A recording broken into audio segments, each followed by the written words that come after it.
Shoulder shrugs with our shoulders in an externally rotated position is a really useful strengthening drill for our active shoulder flexibility if you're looking for more flexibility for getting those arms overhead, for back bends like bridges, or things like handstands, anything where our arms are straight overhead.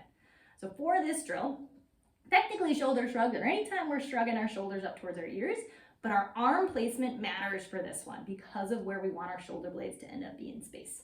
So we're going to reach our arms about straight up overhead, and we're going to want to make sure our palms are facing in, and our biceps are pointing behind us, or if you want a bit more of a challenge, we can try to rotate our palms backwards. So our biceps are still pointed backwards. What we don't want is for palms to be forwards or out to the sides. So what that does is when palms are out to the sides, this is our internal shoulder rotation. Our shoulder blades hug towards our spine. This isn't a position we use very often in back bends.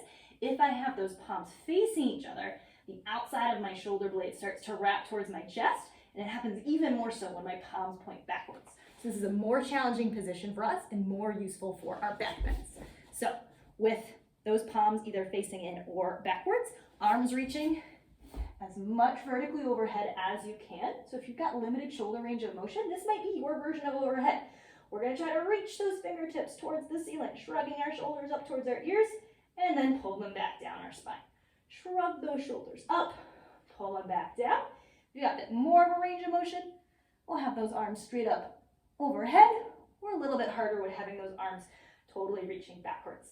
But making sure our shoulder blades are staying on the side of our ribs, they're not starting to wing towards our spine, and those palms aren't coming forwards or out to the sides. Palms are at least in or slightly rotated behind. Aim for 8 to 12 reps. If you liked this video and you're looking for more free flexibility training advice, there's a lot more where that came from on my website, where I regularly post blog posts with stretching tips, as well as detailed stretch breakdowns like this video. You can check it out at DannyWinksFlexibility.com.